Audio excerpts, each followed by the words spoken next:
Nietzsche is one of the most famous, complex, baffling, and misunderstood philosophers of all time. Indeed, I have heard innumerable lectures, read dozens of commentaries, and taken entire classes on Nietzsche's ethics alone. And no one seems to agree on anything he says. Some make him out to be a Nazi, others a proponent of Enlightenment atheism, still others a defender of romantic religion. Literature professors attempt to claim him as their own, as do philosophy professors, opera professors, and art professors. In short, Nietzsche is not a straight shooter.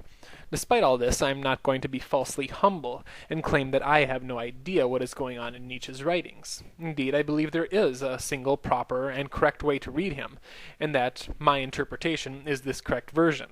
Now, of course, everyone who interprets Nietzsche believes they are doing so correctly, and so I would not hold it against you to doubt my interpretation. However, if you would disagree with my reading, then the challenge stands for you to find where I go wrong. Let's begin. Nietzsche begins his ethics with the proposition that there are only two basic types of morality: slave morality and master morality. These types of morality, Nietzsche proposes, were initially formed when society was actually made up of masters and slaves, in a society where masters were completely free and slaves simply had to do whatever their masters said. Based on their respective situations, Nietzsche argues, these two groups of people came up with two very different types of morality. Now, of course, there are no longer literal masters and slaves in today's society. However, Nietzsche proposes, while masters and slaves no longer exist, the moral systems they came up with do. Therefore, if we are to understand and evaluate morality as it exists today, we must investigate morality as it was originally defined by masters and slaves. Let's look at the masters first. Remember that masters are totally free. They do what they want, to whom they want, whenever they want. How would such a person in such a situation begin to think about morality? Well, Nietzsche proposes a person in such a situation would begin by saying that whatever it is they approve of or desire is good. We can imagine such a list of things such a master might approve of. He will no doubt desire to show off his courage during battle, to keep power over his slaves, and to demonstrate his honor in front of his fellow masters. Goodness in master morality is therefore involving things like courage, power, honor, nobility, and so on. Now, you should note here that these things are not good in themselves. Rather, they are good because they are approved of and desired by the master. To put it differently, in master morality, goodness ultimately refers to the character of the master himself. Things and deeds become good in turn only when the master approves of or desires them. Okay, continues Nietzsche, so then what would a master view as bad? Well, badness for a dude that can do whatever he wants is simply going to consist in things and deeds and people that are lacking in some quality he desires. For instance, since a master thinks of wealth and comfort as good, he's going to see poverty and discomfort as bad. Similarly, since a master desires things like honor and power and nobility, he's going to look on deeds and things and people that lack honor and power and nobility as bad. Notice then that in master morality, badness doesn't really have to do with what something is, but rather with what something isn't. Poverty, for instance, isn't bad because of what it is, but rather because of what it isn't, namely wealth. To put it still differently, badness in master morality is nothing more than a lack of goodness. This then gives us a pretty good outline of the type of morality masters would have come up with. But of course, this is only one side of the coin. Indeed, in order to get a full picture, we need to also investigate the type of morality that slaves would come up with. So then, remembering that slaves are only able to do precisely what their masters tell them, how is the slave going to start thinking about morality? Well, says Nietzsche, if you're a slave, then your entire life is dominated by your master. Everything you do is for her. Clearly, in this position as a slave, you will come to resent your master. In fact, Nietzsche proposes, you will come to resent your master so much that you will begin to think of your master as evil, and everything that she values as equally evil. Moral evil thus enters the picture in slave morality as a form of resentment for the master and everything the master values. Things like, if you remember, courage, pride, bravery, nobility, and so on. Okay, so if slave morality gets off the ground by thinking about the evil master, then where does goodness enter the picture for slave morality? Well, Nietzsche argues, the slave will think about it like this: evil is the opposite of goodness. I am the opposite of the master, and the master is evil. Therefore, it must be good to be a slave. Moral goodness, in other words, means being a good slave. For instance, a good slave is humble, never draws attention to himself. Therefore, it must be morally good to be humble.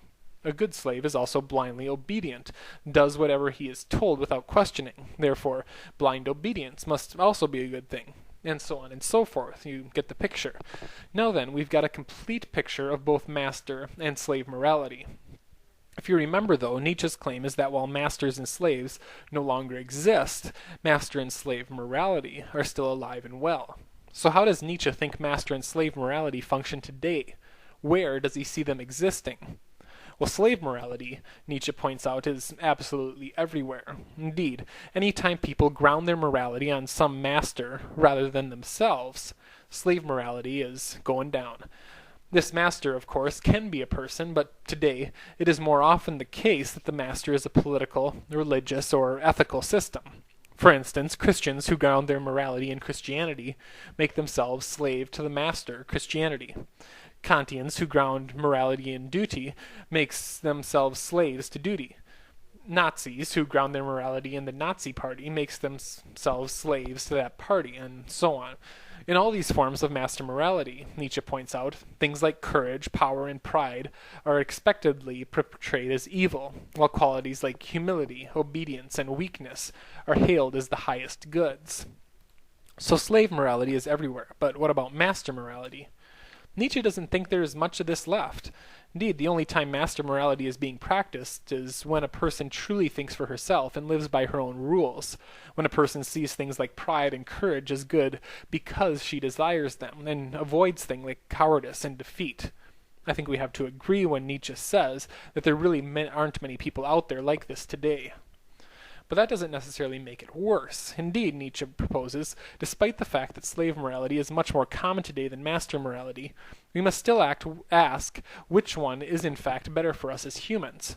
We must still ask, in other words, whether slave or master morality is more capable of leading us to the good life and so fulfilling the purpose of ethics.